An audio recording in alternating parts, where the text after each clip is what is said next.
कल की क्लास में हमने बात की थी राजस्थान के नामकरण की, तो एक बार रिवाइज कर लेते हैं कि भाई ऋग्वेद में राजस्थान को क्या कहा गया है? ब्रह्मा व्रत के नाम से। रामायण में क्या बताया गया है? मरु का अंतर बताया गया है। इसके अलावा सबसे पहले मौखिक रूप से राजपुताना शब्द किसने दिया? जॉर्ज थॉमस ने दिया था। फिर बाद में लिखित में किसने दिया? विलियम फ्रैंकलिन ने दिया था।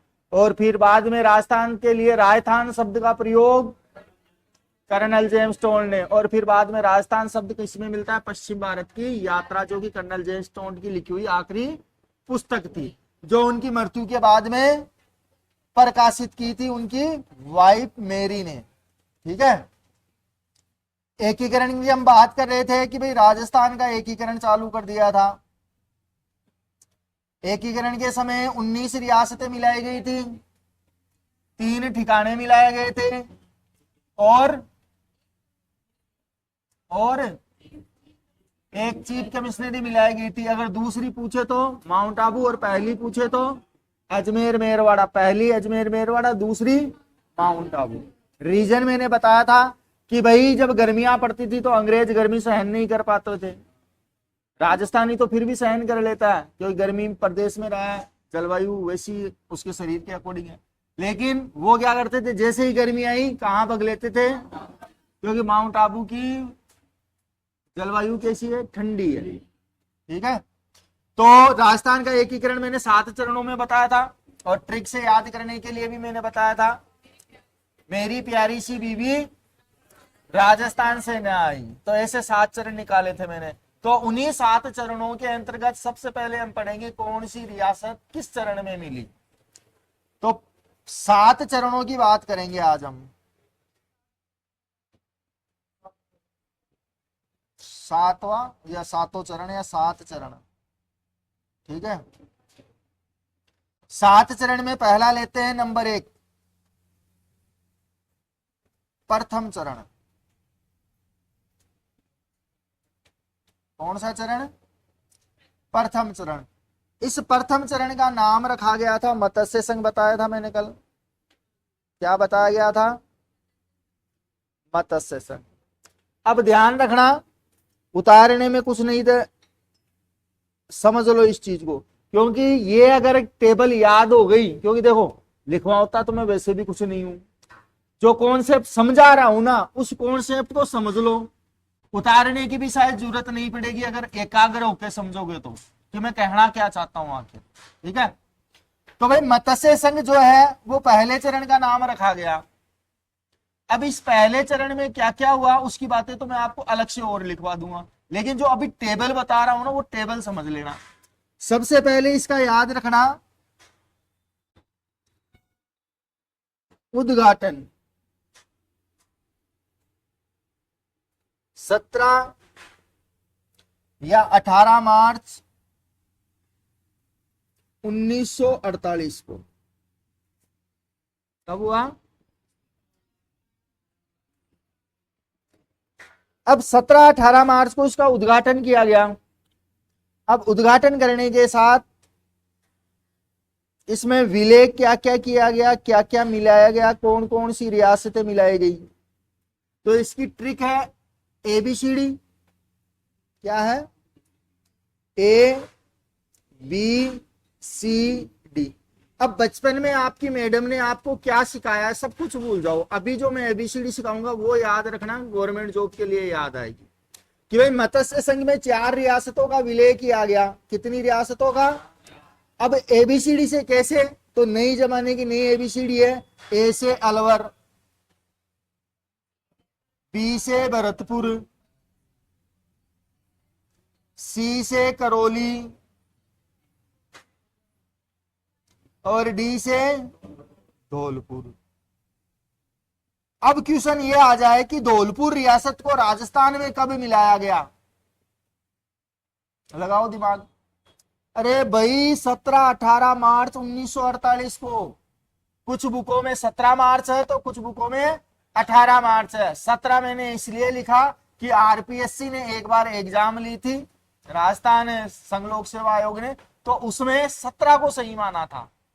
तो दोनों ऑप्शन में मिल सकते हैं, दोनों हो तब 17 और दोनों में से एक हो तब एक तो सही है ही अपना। और ईयर अपना 1948 है, इसमें कोई चेंज नहीं है। तो अलवर की पूछे, भरतपुर की पूछे, करौली या धौलपुर की बात करें कि इसको राजस्थान में कब मिलाया गया, तो राजस्थान में 17-18 मार्च को मिलाया गया।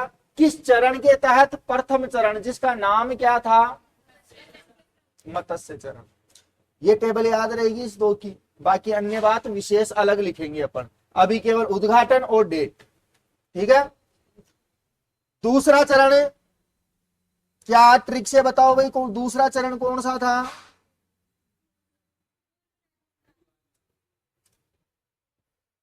मेरी प्यारी से पैसे पूर्व राजस्थान।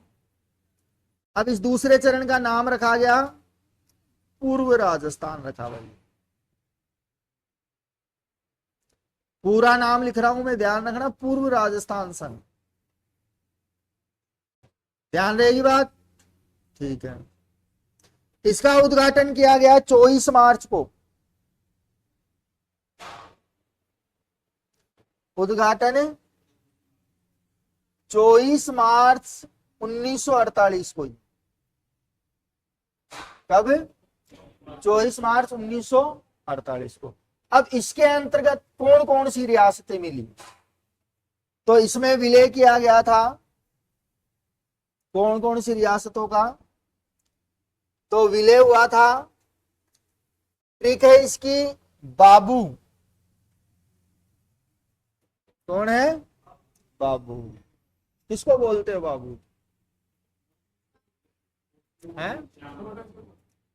बाबू खाना खाया कि नहीं खाया है, उसको बाबू बोलते हो। ठीक है। तो भाई इस बाबू से अगर तुम झाड़ू निकलवा लोगे ना, इस बाबू से झाड़ू निकलवा लोगे तो ये ट्रिक याद रह जाएगी। तो ध्यान रखना, बाबू झाड़ू कीको परसाटो। बाबू झाड़ू कीको परसाटो। शुद्ध हिंदी में बात करूं तो बाबू को बोल के हम झाड़ू निकलवा रहे हैं साहब। और शादी बाद में बाबू शायद झाड़ू भी निकालता है, लेकिन यहां हम बात करेंगे बाबू झाड़ू कीको परसाटो से वो रियासतें जो राजस्थान में मिलाई गई दूसरे चरण के तहत। तो बाबू से बा से बांसवाड़ा, क्या आएगा?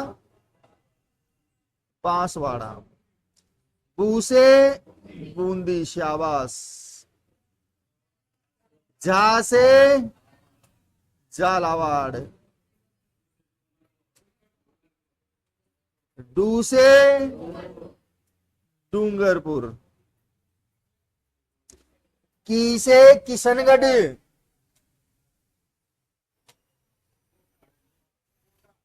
को से कोटा।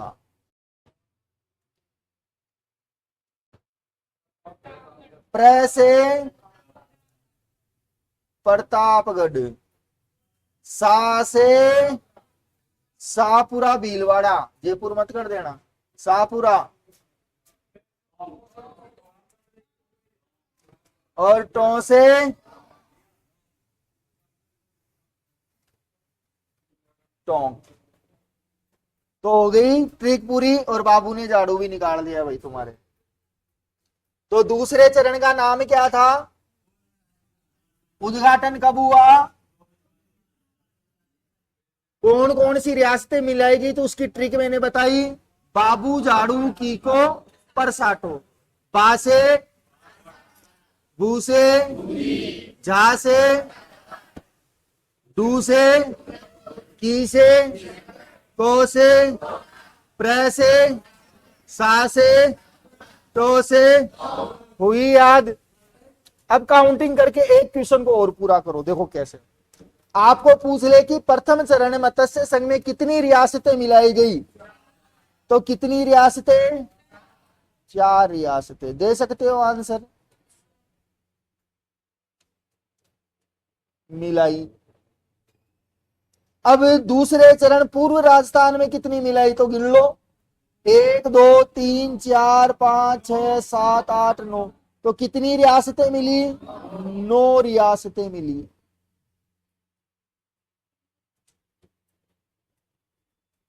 आई बात समझ में? रह जाएगी टेबल याद, रह जाएगी ट्रिक याद। अब ये कहने के बावजूद भी कुछ बच्चों की आदत बहुत ही गंदी है, अब मैं उस ऐसे शब्द का यूज नहीं कर सकता, वो समझ जाए तो बेटर है। मैं तो लग रहा हूं इसको याद कराने में, इसलिए कि इसमें पक्का है 1 से 2 क्वेश्चन आएंगे, और जब आप पूरे को देखोगे यार गुरुजी ऐसे ही करवा दिया टेबल में, फिर वो याद नहीं रहेगा तो नहीं रहेगा, चाहे तुम कितने ही रट्टे मार लेना। फिर तीसरे चरण की मैं बात करूं तो तीसरे चरण का नाम क्या बताया था भाई मैंने? प्यारी सी से संयुक्त। तो तीसरे चरण की बात करते हैं। तीसरा चरण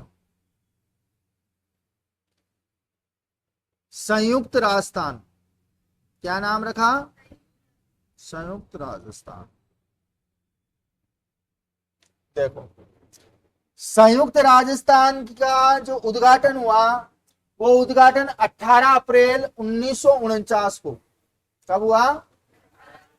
18 अप्रैल 1949 को किया गया। अब इसमें सीधा सा क्या याद रखना है? देखो कुछ याद मत करना, विलय ध्यान रखना। एक रियासत मिली थी केवल इसमें। कौन सी रियासत? एक रियासत। और उस एक रियासत का नाम था, या तो आप मेवाड़ बोल दो या उदयपुर बोल दो, या ऐसे भी बोल सकते हो मेवाड़ उदयपुर को मिलाया गया। तो मेवाड़ प्लस उदयपुर इसमें मिली थी,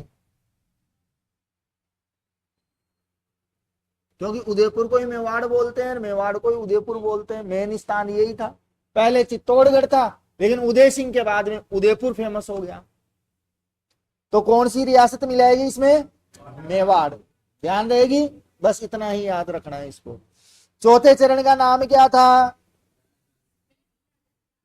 वृहत राजस्थान। रुको एक मिनट, गलत करवा दिया। चौथा चरण,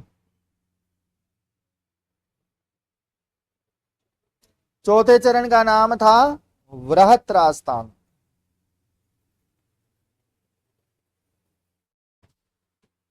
संघ और जरूर लगा देना भाई सभी के लास्ट में, कहीं बुरा मान जाओ तुम लोग कि संघ नहीं लगाया। अब चौथे चरण की डेट है, सीधा सा मैं एक एग्जाम्पल देता हूं। प्रतिवर्ष राजस्थान दिवस मनाया जाता है 30 मार्च को। अब 30 मार्च को ही क्यों मनाया जाता है, उसका रीजन ये चौथा चरण है, या वृहत राजस्थान संघ है। तो उद्घाटन इसका किया गया था 30 मार्च 1949 को। कब किया गया? 30 मार्च 1949 को। तो फिर ये 48 है, ध्यान रखना। ये कितना है? 48। ऊपर नीचे हो गए थोड़ी सी डेट। 3 तो 48 में है, 2 49 में है, 1 50 में है और 1 56 में है। ऐसे ध्यान रखो। अब भाई चौथे चरण में क्या मिलाया गया? तो विलय।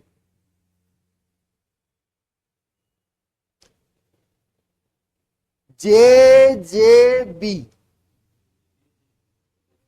किसको मिलाया? ट्रिपल JB किसको मिलाया? अब ट्रिपल JB 4 सबसे बड़ी रियासतें थी जिनका चौथे चरण में विलय किया गया। इसीलिए प्रतिवर्ष 30 मार्च को हम क्या बनाते हैं? राजस्थान दिवस। तो ध्यान रखना, जैसे जयपुर, जोधपुर और जैसलमेर और बीकानेर, इन चारों रियासतों को मिलाया गया था, जो कि उस समय की सबसे बड़ी रियासतें मानी जाती हैं। अब देखो आप, मैं सिंपल सा क्वेश्चन करूं कि सबसे बड़ी रियासत कौन सी थी? तो जोधपुर बीकानेर एक ही रियासत थी किसी टाइम पे। तो मारवाड़ रियासत बोलते हैं संयुक्त को, तो मारवाड़ रियासत बड़ी थी, तो सबसे बड़ी होगी। इसीलिए उद्घाटन दिवस 30 मार्च को हम क्या बनाते हैं? 30 मार्च को क्या बनाते हैं? अरे क्या बनाते हैं? राजस्थान दिवस मनाते हैं। क्यों बनाते हैं? उसका रीजन कि इस समय 30 मार्च 1949 को राजस्थान की 4 सबसे बड़ी रियासतों को मिलाया गया था, जिसमें जयपुर, जोधपुर, जैसलमेर और बीकानेर शामिल थी। आई बात समझ में? आ गई क्या? तो 5वें चरण पे चलो। 5वें चरण का नाम क्या बताया था? संयुक्त वृहत राजस्थान। संयुक्त वृहत राजस्थान मतलब 5वां चरण लिखो भाई यहां पे पहले, 5वां चरण। और 5वें चरण का नाम है संयुक्त वृहत राजस्थान। देखो, संयुक्त वृहत राजस्थान की मैं डेट की बात करूं तो ध्यान रखना, इसकी डेट थी उद्घाटन की 15 मई 1949। पहले 3 48 में, चौथा 5वां 49 में, छठा 50 में और 7वां 56 में। डेट ऐसे याद रहेगी, रटने से याद नहीं होगी। अब इसमें क्या किया गया? विलय। और विलय कैसे हुआ? इसमें किया 4+1 और क्या बना दिया? 5वां चरण। समझ में आया? देखो, इसमें विलय क्या किया गया कि भाई चौथे चरण में पहला चरण मिला दिया।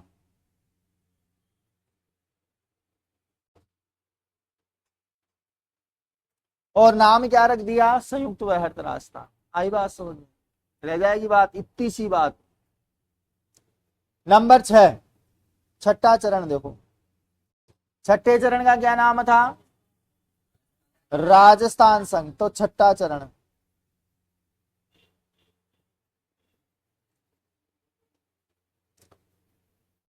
राजस्थान संघ। बच्चे कंफ्यूज होते हैं अधिकतर राजस्थान संघ और पूर्व राजस्थान संघ में।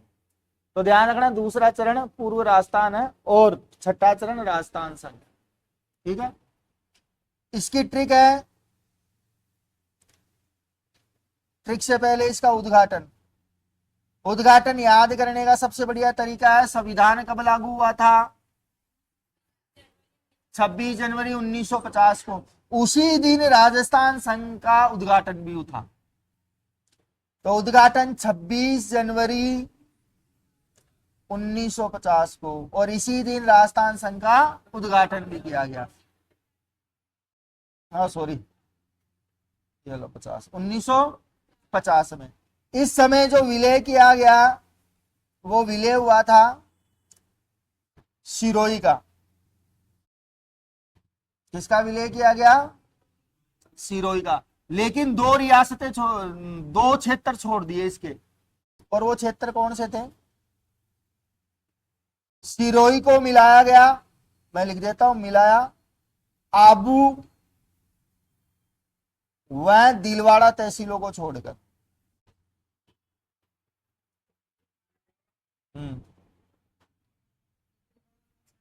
दिलवाड़ा नहीं है, दिलवाला नहीं है, दिलवाड़ा। माउंट आबू सिरोही में तहसीलों को छोड़कर। अब ये छोड़ने का रीजन क्या था? तो देखो, राजस्थान का जो एकीकरण किया जा रहा था वो किया जा रहा था सरदार वल्लभ भाई पटेल के नेतृत्व में। आई बात समझ? और सरदार वल्लभ भाई पटेल कहाँ के थे? गुजरात के। और माउंट आबू और दिलवाड़ा तहसीलें एक हिली स्टेशन है। तो सरदार वल्लभ भाई पटेल ये चाहते थे कि ये दोनों कहां मिले? गुजरात में। तो छठे चरण में तो गुजरात में ले लिया, लेकिन जब 7वां चरण बना तो सिरोही के गोकुल, ऐसे कुछ नाम करके नाम है, गोकुल भाई भट्ट ऐसे नाम है। तो उन गोकुल भाई भट्ट ने इनको राजस्थान के सिरोही में मिलाने के लिए सिरोही प्रजामंडल की स्थापना की थी। तब जाकर कहां आया ये? राजस्थान में। आई बात समझ में? आई क्या बात समझ में? नहीं तो आज अगर वो गोकुल भाई भट्ट प्रयत्न या प्रयास नहीं करता ना, तो आज हम इसको गुजरात में देखते, क्योंकि सिरोही से लगता गुजरात है। और दिलवाड़ा और माउंट आबू दोनों तहसीलें अरावली पहाड़ी में बसी हुई है। जब आप गुरु शिखर पे खड़े होके देखोगे तो शायद आपको पहाड़ी पहाड़ नजर आएंगे, और उन पहाड़ों के बीच में तहसीलें बनी हुई हैं, पूरे सरकारी कामकाज सब कुछ होते हैं, क्योंकि पूरा शहर ही पहाड़ी पे। तो अगर क्वेश्चन आ जाए कि राजस्थान का सबसे ऊंचा शहर कौन सा है, तो माउंट आबू शहर है। कौन सा है? राजस्थान की सबसे ऊंची झील कौन सी है? नक्की झील है, माउंट आबू सिरोही में है। राजस्थान का सबसे ऊंचा दुर्ग कौन सा है? अचलगढ़ है, अचलगढ़ सिरोही में ही है। आई बात समझ? राजस्थान की सबसे ऊंची चोटी कौन सी है? गुरु शिखर है, माउंट आबू सिरोही में है। पता लगा ऊंचाई के हिसाब से कितनी चीजें फेमस है। ठीक है, आगे बढ़ते हैं 7वें चरण की ओर।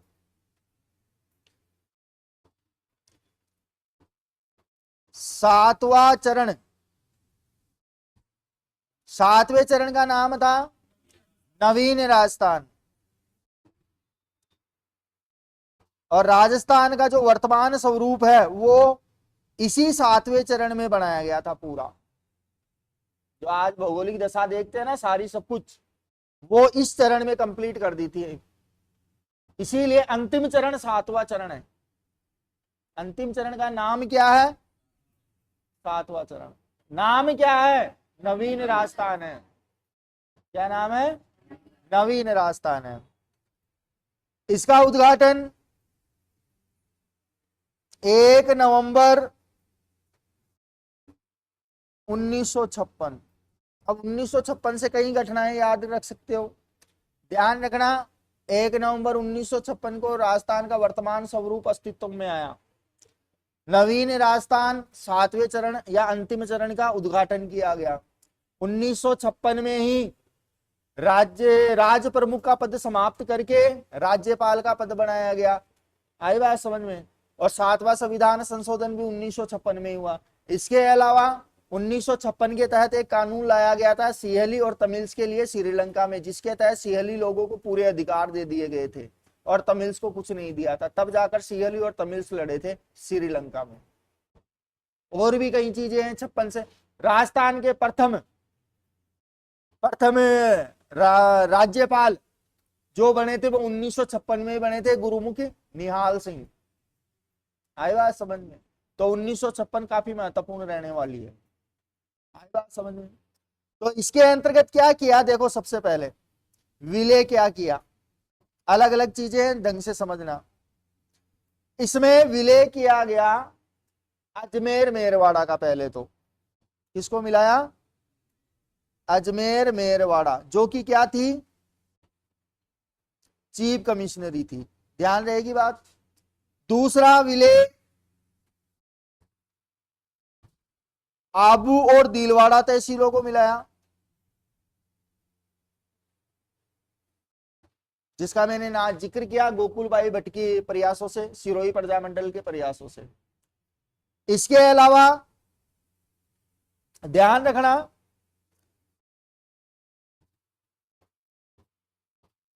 एमपी का सिरोंज क्षेत्र, सॉरी एमपी का सुमेल टप्पा,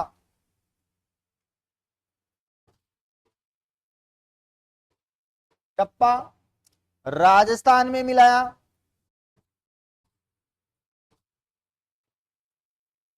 वह राजस्थान के झालावाड़ का सिरोंज क्षेत्र, सिरोंज क्षेत्र एमपी को दिया गया।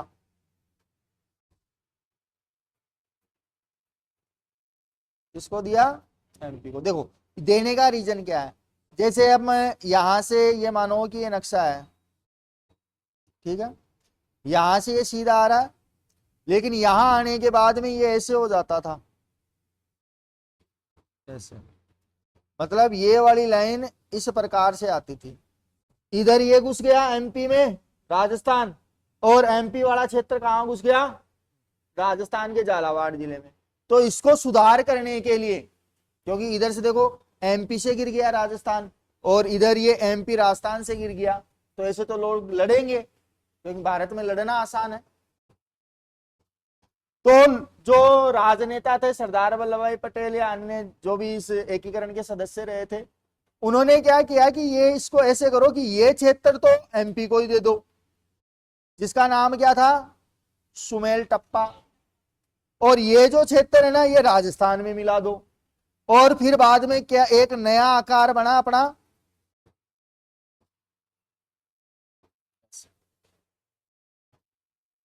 ये वर्तमान स्वरूप इसी चरण में आए।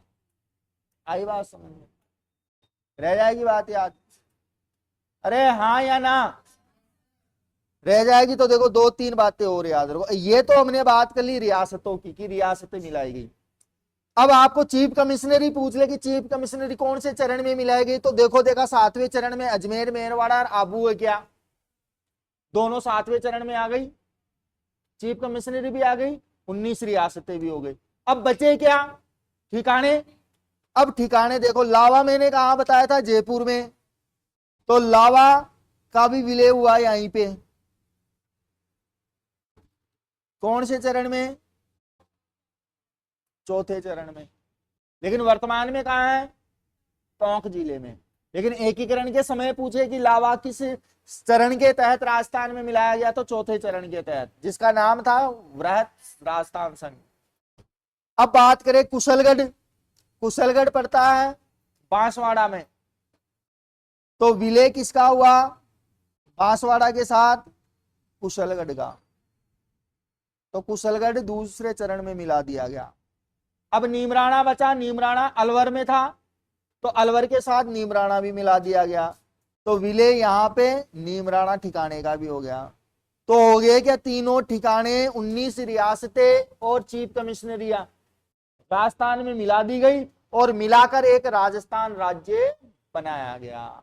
आई बात समझ में, रह जाएगी इसकी बातें याद, नहीं रहेगी तो 1 या 2 नंबर जो तुम्हारे आने वाले हैं मिस्टेक कर दोगे, क्योंकि 1-2 नंबर आने का मतलब होता है लाख बच्चों से ऊपर जाना और लाख बच्चों के नीचे आना।